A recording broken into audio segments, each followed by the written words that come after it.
धरती पर चेतना अंतरिक्ष से उतरी। जीवन की उत्पत्ति धरती पर पाए जाने वाले रसायनों से हुई, इस मान्यता पर जोर भले ही दिया जाता हो, पर बात वस्तुतः ऐसी है नहीं। एक कोशी द्विकोशी जीव वनस्पति वर्ग के घटक की इस प्रकार उत्पन्न होने की बात एक सीमा तक समझ में आती है, पर मनुष्य जैसी सुविकसित संरचना वाले प्राणी इसी प्रकार सड़ी घास या पानी के संयोग से उत्पन्न हो सकते हो, यह कथन सहज ही गले नहीं उतरता। फिर एक जाति के जीव दूसरी जाति में बदल जाते हैं, यह कथन प्राणियों के संबंध में लागू नहीं होता। सड़न से उत्पन्न कृमि कीटकों की अपनी अपनी प्रजातियां भी अपना वंशानुक्रम बनाए रहते हैं। तितलियां और मछलियां भी अपनी पूर्वज परंपरा को धारण किए रहती हैं। ये विशेष परिस्थिति में ही अपने काय कलेवर में थोड़ा बहुत अंतर करती हैं और फिर उसे दृढ़तापूर्वक बनाए रहती हैं। आए दिन बदलाव नहीं लाती। पीढ़ियों तक अभ्यस्त वातावरण को निर्वाह करने का अपना ढांचा एवं स्वभाव अपनाए रहती हैं। यह कथन भी सही नहीं है कि एक प्राणी विकास क्रम के अनुसार अधिक बुद्धिमान होता रहता तथा काय कलेवर विकसित करता रहता है। यदि ऐसा होता तो सृष्टि के आदि से ही प्राणी जिस रूप में चले आ रहे हैं वे वैसे ना बने रहते। देखा जाता है कि हाथी, घोड़े, ऊंट, बैल आदि आरंभ में जैसे थे वैसे ही अब भी बने हुए हैं। क्षेत्र जलवायु के कारण ही उनके स्वभाव और आकृति में यत्किंचित अंतर आता है, पर वे भी अपने क्षेत्र में स्थिर हो जाते हैं। फिर उनकी प्रजातियां भी निश्चित हो जाती हैं। पदार्थों में से कोई ऐसा नहीं है जो सड़न द्वारा उत्पन्न होने वाले कृमि कीटकों के अतिरिक्त किसी बुद्धिमान प्राणी को जन्म दे सके। प्रकृति की विलक्षणता तो बहुत है, पर वह ऐसी नहीं है कि विकसित चेतना का सृजन कर सके। यदि ऐसा होता तो उन सभी ग्रहपिंडों में जीवधारी पाए जाते जिनमें तापमान और आहार आवास की गुंजाइश है। ऐसे ग्रह तो अपने सौरमंडल में ही कई हैं। फिर समस्त ब्रह्मांड में ऐसी स्थिति अरबों खरबों में हो सकती थी, पर वैसा है नहीं। इससे प्रकट है कि प्राणियों का उत्पादन एवं विकास उस प्रकार नहीं हुआ है जैसा कि कहा और समझा जाता है। अब वैज्ञानिकों का एक बड़ा वर्ग इस तथ्य को स्वीकार करने लगा है कि पदार्थ की भांति ही चेतना प्रवाह भी अनादिकाल से इस ब्रह्मांड में मौजूद है और वह कारणवश एक से दूसरे ग्रहपिंड तक पहुंचता रहता है। वहां की परिस्थितियां जैसी होती हैं उन्हीं के अनुरूप अपने मूलभूत वर्ग की रक्षा करते हुए कलेवर का सृजन कर लेता है।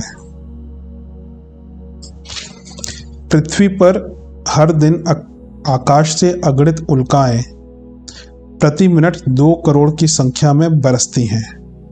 उनमें से कुछ तो वायुमंडल में प्रवेश करते ही जल जाती हैं और जो साबुत स्थिति में धरातल तक आ जाती हैं उनका विश्लेषण करने पर पाया गया है कि उनमें पृथ्वी पर पाए जाने वाले खनिज एवं रसायन तो हैं ही, साथ ही विभिन्न प्रकार के जीवन तत्व भी हैं जो उपयुक्त परिस्थितियों में विकसित होकर शरीरधारी बन सकते हैं। इन तथ्यों के आधार पर यह माना जा सकता है कि किसी बुद्धिमान ग्रह का जीवन पृथ्वी पर उतरा होगा और उसने अपने स्वरूप के अनुसार कलेवर धारण किया होगा। बीज के अनुरूप अंकुर और वृक्ष बनते गए होंगे। विभिन्न प्राणियों की सृष्टि होती गई होगी। प्राणियों का जन्मजात रूप में पाए जाने वाले विभिन्न कौशलों से भरपूर स्थिति में होना, अनुवंशिक स्वभाव धारण किए रहना इस तथ्य को प्रकट करता है कि जीवन कृत्रिम नहीं मौलिक है और वह सनातन काल से नियत निर्धारित विधा के अनुरूप विकसित होता चला आया है।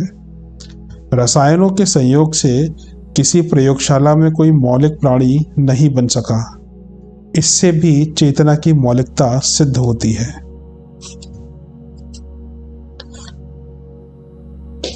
घटनाएं जिनका रहस्य ना जाना जा सका।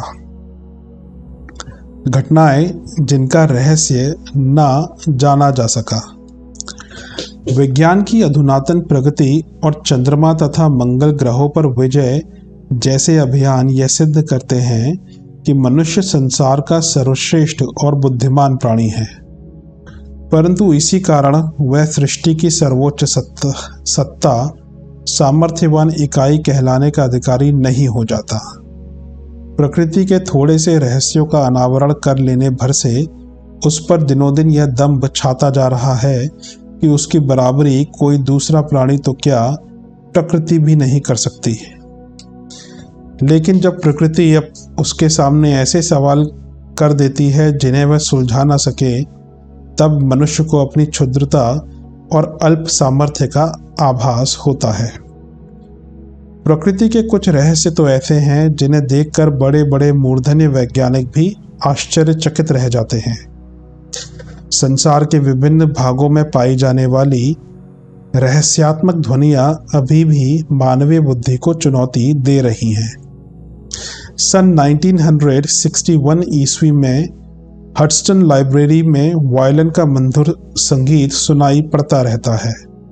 वहाँ ना तो कोई वाद्य यंत्र है और ना ही कोई टेप रिकॉर्डर या ट्रांजिस्टर जिसे कोई बजाता हो। वायलिन क्यों बजता है, कौन बजाता है, उसका पता लगाने की हर संभव कोशिश की गई, लेकिन अभी तक कुछ ज्ञात नहीं हो पाया। कुछ लोगों का कहना है कि बहुत पहले वहाँ एक अफसर रहता था जो घंटों वायलिन बजाया करता था। वह अब मर चुका है, किंतु संगीत अभी भी सुनाई देता है। कभी कभी ऐसी घटनाएं प्रकाश में आती रहती हैं जिनका समाधान ढूंढे बिना नहीं रहता। एक घटना अक्टूबर 1962 ईस्वी की है। नैशविले, टेनेसी में जॉन हॉकिंस नामक एक व्यक्ति के मकान में सामने के दरवाजे पर किसी ने दस्तक दी। आवाज सुनकर हॉकिंस ने जब दरवाजा खोला तो वहां कोई नहीं था। अंदर से दरवाजा बंद करके जैसे ही वह बैठा कि फिर से खटखट की आवाज आई। इस प्रकार यह आवाज बार बार आती रही। कुछ दिन बाद वह मकान के अन्य दरवाजों व खिड़कियों पर भी सुनाई देने लगी। पुलिस की चौकसी बैठाई गई। वैज्ञानिकों ने भी जांच पड़ताल की, परंतु कोई व्यक्ति नजर नहीं आया जो इस तरह की शरारतपूर्ण हरकतें करता हो। 2 माह तक दिन रात इस तरह की आवाज बराबर आते रहने के पश्चात स्वयं बंद हो गई। आश्चर्य तो इस बात का है कि बिना किसी की उपस्थिति के भी दस्तक की आवाज लगातार कैसे आती रही। यह रहस्य अब तक अनसुलझा ही बना हुआ है। प्रकृति के विभिन्न अंचलों एवं घटकों से निकलने वाली अद्भुत ध्वनियों को लैटिन में ब्रॉन टाइड कहा जाता है। इस तरह की आवाजों को विश्व के विभिन्न क्षेत्रों में समय समय पर वैज्ञानिकों, यात्रियों ने खोजा भी है। गाने वाली बालू संसार के विभिन्न रेगिस्तानों में पाई जाती है। होनोलुलु के निर्जन हवाई टापू से रोते हुए कुत्तों की आवाज आती है। रात्रि के अंधेरे में यह आवाज और अधिक तीव्र हो उठती है। गोबी मरुस्थल के टकला मकान क्षेत्र के फैले रेत से एवं सहारा रेगिस्तान के टीलों में संगीतमय ध्वनि प्रवाह निकलता रहता है। जैसलमेर में बालू के कुछ टीलों से कराहने की आवाज आती है। ऐसे अनेकानेक प्राकृतिक रेडियो स्टेशन है जो चित्र विचित्र स्तर की ध्वनियां प्रसारित करते रहते हैं। वैज्ञानिकों ने इन रहस्यों का पता लगाने के प्रयत्न भी किए हैं, पर अभी तक वे इतना ही ज्ञात कर पाए हैं कि प्रकृति में बालू की तरह के कुछ ऐसे कण हैं जो परस्पर संघात से प्राकृतिक ध्वनियों का सृजन करते हैं। प्रकृति के अद्भुत रहस्यों का पता लगाने में अपने जीवन का अधिकांश भाग खर्च करने वाले अन्वेषणकर्ता विलियम आर कॉर्लिस ने 100 वर्षों से अधिक समय से प्रकाशित विशिष्ट पत्र पत्रिकाओं जैसे psychological bulletin, Lancet, American journal of psychiatry आदि के माध्यम से प्राकृतिक आश्चर्य को एकत्र किया है। उन्होंने इन रहस्यमयी घटनाओं से संबंधित 25,000 से अधिक लेख लिखे हैं। साथ ही source book project, incredible life, the unfathomable mind तथा एंशिएंट मैन जैसी अपनी प्रसिद्ध कृतियों में लगभग 2000 घटनाओं का वर्णन किया है। उनका कथन है कि अभी तक प्राकृतिक रहस्यों के मात्र कुछ ही अंशों को उद्घाटित करने में वैज्ञानिकों को सफलता मिली है। उसका 85% भाग अभी भी अविज्ञात है। विश्व में जितनी भी जानकारी प्राप्त कर ली गई है, विभिन्न विषयों के एनसाइक्लोपीडिया में जितना ज्ञान संग्रह कर लिया गया है, उसकी तुलना में विपुल अज्ञात बहुत अधिक महत्वपूर्ण है। उसे जान लेने पर ज्ञान विज्ञान का भंडार मनुष्य के हाथ लग सकता है। विकासवाद सिद्धांत के प्रणेता वैज्ञानिक डार्विन के पुत्र चार्ल्स फील्ड ने 1895 ईस्वी की नेचर पत्रिका में रहस्यमय ध्वनियों ब्रॉन्टाइडों का प्रकाशन कराया था। उनके अनुसार गंगा के डेल्टा स्थित वेरिसाल परगने से तोप दागने जैसी धाएं धाएं की आवाज आती थी। कॉर्लियस ने इस लेख को पढ़ने के बाद अपनी खोज में पाया कि ऐसी रहस्यात्मक ध्वनियां अनेक स्थान पर भिन्न भिन्न नामों से सुनी जाती हैं। उदाहरण के लिए बेल्जियम में मिस्टोफर की, स्कॉटलैंड में मूड्स की, प्रशांत महासागर के हैटी द्वीप समूह में गोफरी ध्वनियां सुनाई दी जाती हैं।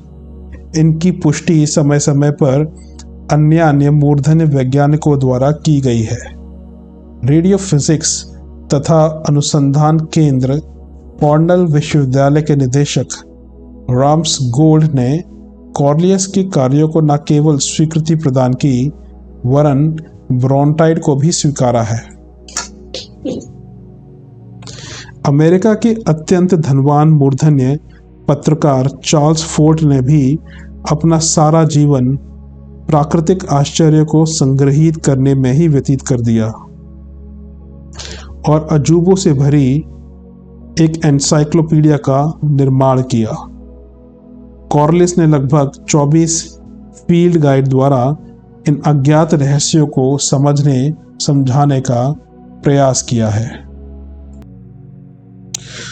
सुमात्रा, इंडोनेशिया में एक ऐसा कुआं है जिसके अंदर झांकने से दर्शक को एक के स्थान पर 2 प्रतिबिंब दिखाई देते हैं।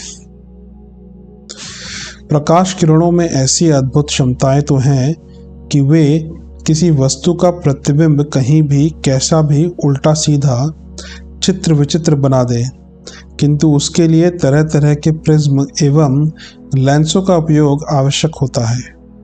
इस कुएं में कहीं कोई शीशा भी नहीं जड़ा है। आश्चर्य तो यह है कि जो प्रतिबिंब 2 दिखाई पड़ते हैं, उनमें से एक तो स्वयं दर्शक का ही होता है, पर दूसरा किसी अपरिचित का। वैज्ञानिकों के पास इसका कोई उत्तर नहीं है कि ऑप्टिक्स के सारे सिद्धांतों से परे ऐसा क्यों कर होता है। जाने वे कौन सी अभिशप्त घड़ी थी जब लैटले फ्रांस में एक बार भयंकर तूफान आया। तेज बिजली कड़की और एक किसान के फार्म पर टूट पड़ी। इसमें हजारों की संख्या में काली और सफेद रंग की भेड़ें थीं। बिजली से केवल निर्जीव वस्तुएं बच सकती हैं, पर गोरे काले के भेदभाव से उसे क्या लेना देना। किंतु यहाँ उसने भेदभाव का बर्ताव किया। फार्म में जितनी काली भेड़ें थीं, बिजली गिरने से सब की सब मारी गई, पर सफेद भेड़ों में से एक का भी बाल बाका ना हुआ। प्रकृति के भेदभाव युक्त इस व्यवहार को आज तक कोई भी वैज्ञानिक या बुद्धिजीवी मेधावी हल नहीं कर सका है। अद्भुत सृष्टा के लिए कुछ भी असंभव नहीं है। इसका परिचय कभी कभी इस प्रकार मिलता है। फ्रांस के मोमिन्स नगर में एक ऐसे बच्चे ने जन्म लिया जिसने आनुवंशिकी के समस्त वैज्ञानिक नियमों को उठाकर एक ओर फेंक दिया है। वॉसर्ड नामक यह बालक वैज्ञानिकों के लिए आश्चर्य एवं अनुसंधान का केंद्र बिंदु बन गया है। उसकी एक आंख भूरी तथा एक नीली थी। जीव विज्ञानी इस विचित्रता का कोई कारण ढूंढ नहीं पाए। इसी तरह 1829 ईस्वी में लंदन में चार्ल्स वर्थ नामक एक बच्चे ने जन्म लिया और आनुवंशिकी के नियमों को चुनौती दे दी। 4 वर्ष की आयु प्रायः ऐसी होती है जब बालक अच्छी तरह बोल भी नहीं पाता, किंतु चार्ल्स वर्थ 4 वर्ष में ही पूर्ण वयस्क हो गया। उसके दाढ़ी मूछ भी निकल आए। उसके व्यवहार बातचीत में पूरी तरह बुजुर्गपन टपकने लगा। 7 वर्ष की आयु में उसके संपूर्ण बाल सफ़ेद हो गए और इसी वर्ष उसकी मृत्यु हो गई। ऐसे मामले अब प्रोजेरिया व्याधि समूह के अंतर्गत माने जाने लगे हैं। इसी प्रकार इटली में एक ऐसा व्यक्ति हुआ है जिसका शरीर तो सामान्य था पर आंखें उल्लू जैसी थी। वह दिन में नहीं देख पाता था, किंतु रात्रि के घोर अंधेरे में भी किसी वस्तु को स्पष्ट रूप से देख सकता था। 41 वर्ष की उम्र में उसकी मृत्यु हो गई और वह रहस्य तब तक अनसुलझा ही रहा। लंदन में एडवर्ड मार्डो नामक एक अंग्रेज अपनी शारीरिक विशेषताओं के कारण लोगों के आकर्षण का केंद्र बना रहा। उसके 2 चेहरे अन्य व्यक्तियों से अलग सहज ही उसका परिचय देते थे। सिर तो एक ही था, पर मुंह, आंख, नाक, कान दोनों ओर थे। पीछे स्थित आंख से भी वह अच्छी तरह देख सकता था। पिछले मुंह से अस्पष्ट भाषा में बोलता था, जबकि सामने का मुख सामान्य था। इसी तरह शरीर विज्ञान के नियमों का उल्लंघन करने वाली फ्रांस के टुर्कोइंग नगर में एक बच्ची ने जन्म लिया। उसके अन्य अंग अवयव तो सामान्य थे, किंतु आंख एक ही थी और वह भी दोनों भौहों के मध्य, जहां आज्ञा चक्र की उपस्थिति बताई जाती है। मनुष्य अपनी संकल्प शक्ति को जुटाकर अति मानव बन सकता है, इसमें संदेह नहीं। इतना होने पर भी उसे सर्वशक्तिमान नहीं कह सकते, इसलिए कि उसकी इच्छा और मांग के विरुद्ध भौतिकी और पराभौतिकी क्षेत्र में ऐसी सैकड़ों घटनाएं घटती रहती हैं जिनका नियंत्रण तो दूर, वह उस रहस्य तक को कहीं नहीं जान पाता और उनका कारण क्या है। जबकि निसर्ग में उस तरह का स्वयं कोई सुनिश्चित सिद्धांत नहीं होता। उदाहरण के लिए पेरिस के एक प्रख्यात वकील जैक्विसल हर्वेट 4 वर्ष की आयु के बाद से ही 72 वर्ष की उम्र तक एक क्षण भी नहीं सोए। इससे ना तो उनके स्वास्थ्य पर कुछ बुरा प्रभाव पड़ा और ना कामकाज पर। मृत्यु पर्यंत वे पूर्णतः स्वस्थ रहे। 1957 ईस्वी में केंटकी बालगृह लिंडन में एक ऐसी घटना प्रकाश में आई जिसे देख सुनकर मूर्धन्य चिकित्सा शास्त्री आश्चर्यचकित रह गए। इस बालगृह में एक 6 वर्षीय बॉबी नामक निर्धन बालक को भर्ती कराया गया। वह कुपोषण जन्य बीमारियों का शिकार था। उसकी चिकित्सा कर रहे डॉक्टरों को यह देखकर बहुत अचंभा हुआ कि अविकसित और अशिक्षित Bobby Latin, Spanish, French, German और टर्किश भाषा सहित 5 कठिन भाषाओं का पूर्ण ज्ञाता है। 12 वर्ष की आयु तक वह 20 भाषाएं पढ़ने की क्षमता रखता था।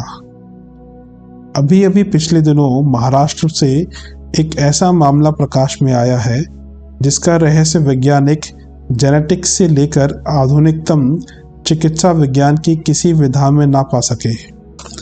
एक ट्रक ड्राइवर ने नासिक के समीप सड़क पर पड़े अजगर के ऊपर से अपना ट्रक चढ़ाकर यात्रा तो पूरी कर ली, पर खौफ उसके मन में छाया रहा। कुछ ही दिनों बाद उसकी पत्नी ने 1.5 वर्ष के अंतराल में 2 बच्चों को जन्म दिया, जिनकी सारी त्वचा अजगर की तरह थी। सारे उपचार निरर्थक सिद्ध हुए। ना इसे भय की प्रतिक्रिया कहा जा सकता है और ना ही महज संयोग, क्योंकि उसकी पत्नी पहले से ही गर्भवती थी।